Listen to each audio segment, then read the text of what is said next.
the best European. This is Group B. It's still the first match. The next match will be Hearthstone versus Uthermal PVT. But, yeah, a little bit unexpected results to start this one off. Spotting the top left corner of the map, representing Millennium. It is, of course, the blue Zerg player, Vortix. Down 1. In the bottom right, as the red Terran, is Millennium's Marinelord. So we talked a lot about Vortix to start that last game, but I want to talk a little bit now about Marinelord. For those who don't know, Marinelord has been on the up and coming for quite some time. He's had perhaps one of the slower climbs to greatness, as weird as that is to say, but long time ago, this kid was an Against All Authority, a small French team that I didn't really know of, nobody had really heard of, and he played in Zodiac Ops, he played Go for StarCraft. Really, I knew of him, but he never really caught my eye. He was never really an important player in my books, but I'd say within the last, I want to say 5 months, 6 months, he's really kicked it in high gear. I don't know if it was what it was, but he joined Millennium. He was good enough to get into Millennium. Now he's, I guess, on a team with some of the best Terran players Europe has to offer. You consider 4GG, Daishi, Dystar, etc. So, I mean, he's definitely had some help along the way, and he's definitely showing great results for it. I mean, being 1-0 versus Vortix to start the group. Yeah, it's hardly over, and Vortix could perhaps 2-1 this in the end, but this is a great start for someone who has come so far, and someone I've seen grow from was more or less nothing. Yeah, I'm wondering what's the idea of the game will be for Vortix, right? So that was a pretty standard game. Marinelord got away with a pretty greedy build. Vortix really didn't do anything about it, but you know, that still doesn't mean, like, if Vortix saw it was a greedy build, he could have come out of his own greed. So that doesn't really explain the entire game the way that it went.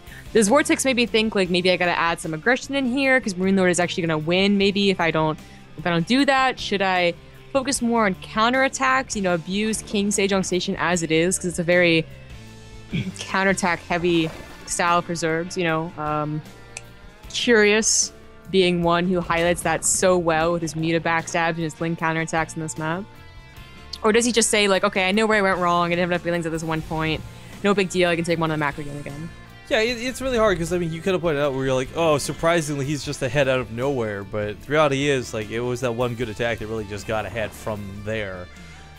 I don't know. It's funny the way this matchup goes when Bailings are involved. Sometimes it's the best thing in the world. Sometimes it's the worst. It really depends on how that first engagement goes and trickles down from there. But just while we're waiting for the Reaper, well, actually, we'll see what he scouts here. As he gets towards the main, there is a gas to see, and it's only one Harvester on gas, so does he recognize it was exactly 100 to speed, or does he, well, no, he actually doesn't, he probably didn't have time to click it, so I don't know if he recognizes this. I mean, it's still a fast speed timing, that's great, but what you want to see is that he's gearing up towards that third by taking this off. Yeah, he's probably just gonna guess that's what it is. It's usually a pretty good guess, honestly. And that is actually what it is going to be for Vortix, so. Marinelord does his usual thing. Actually has not been on a third command center, so maybe gonna go for a starport? Or something else, something different? Maybe. Just while we got a bit of downtime, I want to address something that appears to be a bit of a hot topic in chat, and I hope it doesn't continue to be, guys. If you choose to watch our ads, great, you help support the channel. If you don't, it's not the end of the world. We just have to, you know, brag about using ad block in chat is all. Because, I mean, the thing is, we're casting this for free. This is our tournament we're putting on. You know, we put a good chunk into the prize pool. There's no big corporation paying us to cast this. This is all for you guys, as it always is. So, once again, like, if you can't support the channel, it's fine. We just have to, you don't brag about using ad block, please. It's just dumb. In fact, that's gonna get you timed out and possibly banned really quick. So, at any rate, I'm really glad we're actually casting this tournament, though. We were able to put this together. It was a bit messy because we had to change the date several times. But oh, what? I'm sorry. Daniel, thank you so much for the donation. Jesus, $200, dude. Wow. That's sick. Wow! Shout out to Random Daniel guy. I know. You know, I could wear my hair down and put on a shirt and stuff too. Whatever. My hair's not even down. Oh, I don't know. I'm not looking at the camera right now. X-splits over your face. But okay, so continuing forward here, we got the Hellions following us up. The Reaper did stay alive, but let's be honest, like 1 Reaper, 4 Hellions. This is hardly scary for Vortix. No. And we do have a standard game again, by the way. Marinelord was, you know, he threw down that third command center in a normal time. And Vortix obviously not going to try and mix anything up either. He's doing it completely normal as well. So I think it was a case of just like, okay, that one attack went wrong, and then everything spiraled down from there. I'm not going to let that happen again. And Vortix is a good enough player that I have faith in that theory, you know? Like, if he says... Vortix is apparently a good enough player? Wait, what? No, it's just like, I don't know, you didn't know a lot about him coming into it, right? Oh, well, I said that what I knew about him was that he was one of the top corners, and then I confirmed it. I know, I'm just teasing. I'm just teasing. Just saying. Oh, Lings will catch the Hellions, though, really low in health. This is actually going to be pretty hard to lose, because this is meant to be his map control, and Marinelord loses not like 1 or 2 Hellions like we normally see, but a majority of them. Yeah, he was making an odd number. I think he was going up to about 8. They're also going to turn into his Hellbats later on, too, remember? So that's pretty important. They won't have that now. Vortix gets a... You know what? Vortix might be going for a speedling all enough with 3 bases. Yeah, no more drones. He's only at 43. A Baneless is coming down without anything else. Oh, nope. Go to okay, maybe not. Well, I was going to say, if that was the case, that works out really well because of how many Hellions he had caught off guard. Maybe that's why he just did it, you know, because he saw he got the Hellion. So now he's going to try and keep that third from landing for a very long time. It's actually a pretty good, reaction. All right. It's gonna be really hard for Marinelord to get a third timed out as he would want it without Hellions. Lilbo fathered me. Lilbo. God, I feel like he should be like in a cartoon or something. Or on top of a present, because he's a little bow. He's a little bow. Oh my god. Okay, well, right now the Hellions are. Oh, did they at least scout this coming? I mean, this is gonna be so messy to hold. Oh god! Oh my god! No! Don't Deeple's down! Oh, the Deeples are down! Now the Bailey's coming without having to bust on anything. They're gonna go for that mineral line. Oh, those SCVs! We gotta run! They're gonna book it. It wasn't an all-in, but it's doing a ton of damage anyways. So, oh my god. Oh dear. Okay, so a lot of SCVs do go down there. 18 in total. He's not done with the Baileys yet. Marines doing what they can. The ramp's a great place to hold on against the Lings. And actually, good focus. I was gonna say, actually, he's holding on to this a lot better than I expected. Yeah. But it is important. Well, Vortix actually still makes 40 more Lings behind this, and as long as the Marines are clumped together, they shouldn't be able to like actually end the game. Maybe. But Vortix, you know, he was getting upgrades, he was getting a Spire, so while everything is delayed from doing that attack, I think it was an intelligent attack to do, knowing that you got the Hellions. I think it did enough that it's okay as well, despite having, you know, 3 SCV production, which is really going to help Marinelord. Yeah. So, there's another thing I want to clarify after reading chat in response to the ad stuff. And this is the most ignorantly frustrating thing to read. This is not your tournament, this is Maddle's tournament. Let me just take a big ol' excuse me, but Maddle's actually copied our tournament, and we had this out significantly earlier. Maddle's, no offense to the guy, copies a lot of stuff. And this is hardly an original idea for his foreigner tournament, so please do me a favor and fuck right off. I love Maddles though, so I mean, no disrespect to Maddles, just the guy who brings that up. God, that makes me so laugh. That makes me... You know, I'm laughing about it too. Like, not even like legit mad, just a little bit of salt, like McDonald's fries, you know. That's just a lot of salt. What am I saying? That's the joke. All right, so Wolof comes down over here. This kills me. Why do people do this? Like, you build the refinery. Like, he's building the refinery. Okay, cool. But if you build the refinery on the left side, it actually covers the gap of this hole instead of having to put another depot here at the third. This drives me nuts when I see this happen.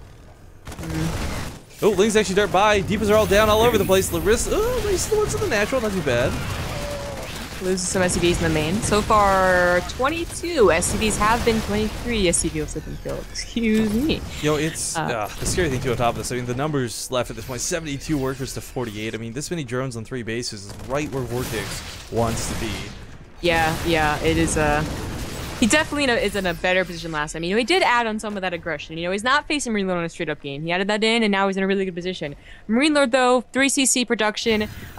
You know, he still has, you know, the upgrades are pretty still well-timed. They're a little behind Vortix's, but he still has room to deal damage. I'm liking that he's got the 4th on the way, too. Like, this was going to be like, you know, 70 drones on 3 bases is great, but this is where you want to start taking that 4th. Getting low soon. You can't sit on 2 base, 3 base for too long. And Marinelord, by the way, like, can we just talk about the struggles this guy's been having? Like, he's up to 75 army supply, which is great, fantastic, big round of applause, not even sarcastically, but he's not been able to do the damage he was doing last game. Now he's starting to go for that big push, but this is an army that's very susceptible to banelings. Yeah, mass banelings is very well against this. So that's usually what we see people try and get towards. They cut mutas a little bit and they get a lot of banelings, and they roll over, and the counterattack is pretty deadly. Marinelord will have to be very cautious about letting that happen. Like if he loses his entire army, I don't know. I think he loses the third too. Gotta be careful. Fighting off a creep is always scary. There's so few Zerg players that I know of, less than I can count on one hand, that can actually take fights off a creep. Vortix actually baits Marinelord back towards the creep, gets some good connects. That's run past the Hellbats. Will he kill enough Marines though? The Mutalisk count is pretty low, but looks like it might just barely be enough. Barely. Alright, well done. Vortix pushes this back. Yeah, and now Marinelord is down by 30 supply. He does have enough production rallying in to go ahead and take care of this. It's continuing the push though, that's a little dangerous. Maybe clear up some creep and then back off, but at only 115 supply, you gotta be. He really needs to consolidate his forces. He doesn't have enough here to fight anything directly. Okay, so right now, the big thing for Vortix, he's got that 4th base up. You'll notice he's not mining minerals off it. That's okay, because everything you do when you're going banelings and mutas is really gas-centric, so you have saturated the gases, which is key. I think, as well, he might not have an army lead, but it's kind of that point right now where it's fine. It's 2-2 for Marinelord. He's not really going to have an upgrade advantage in any way, shape, or form. But Vortix is going to have to choose either go for the max out or go for the hive tech, because he can't do both, or he can't afford to do both.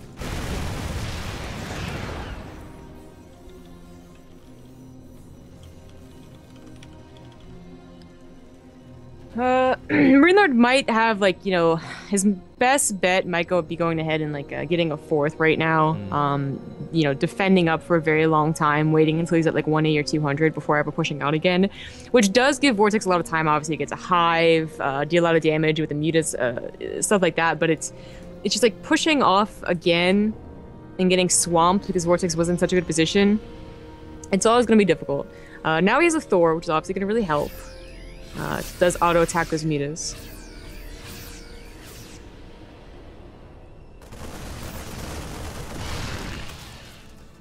Well, this is a pretty big push coming out of Marinelord. It's nothing to ignore. There's a lot of banelings for Vortix, but getting these connections is not going to be easy. I'm not sure about, continuing attacking up this route. It just seems like, Vortix is constantly, he has shown that he really likes these pincer attacks. If he finally, pairs them up together on time, this is a very dangerous position to be in. But Marinelord is about 180, so this push is, it's pretty darn strong. Does deny the 5th right here. He has a Thor in front to soak up all those banelings.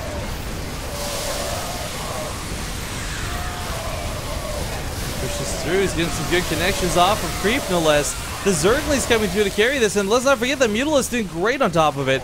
Pushes Marinelord back once again, and the resources lost for Vortix. Yes, it's behind, but that's how you play Zerg. You lose those banelings forever, you don't get to use them again, but your opponent also loses their forces, so the idea is you want to do that one push that ends the game with this. Beating him back was great, but it's never going to be an even trade. Not when you have to use banelings. Vortix finally getting up to that invitation pit. He's up by 40 supplies, so this is a pretty good time to go ahead and do that, as well as maybe double expand. He's expanding off to the left, expand to the center portion as well again. I think he could have got that turret. He ducked out way too soon, but either way, left side went dead of the Marines, so not too bad. Leftmost side of the field, Vortix taking another base. Map control has not exactly been his. He's been able to fight very well, but it's not like he's been dominating. He's not been super harassing. Nothing like we saw in the series with Cure. But I think for Marinelord too, it's always this big clump of A-move units down the middle of the map, but it's just not cutting it. He's got to split. He's got to do more than one attack. Yeah, and pushing out with only 150 supply against a max out Vortix, not working, even off of creep, even with a great splits. Obviously, this is just going to be, well, this might just be it. But he's still rolling in. He has that remax potential. It's just too much. It's just too much. GG. Well played. Vortix will tie up the series 1-1. And yet we're still ahead of schedule. I'll take it, yeah! So as we go to game 3, anything could happen. It's not a devastating match yet, though, because do keep in mind, guys, it's the first match of the day. So not the winners, not the losers, just determining who goes where.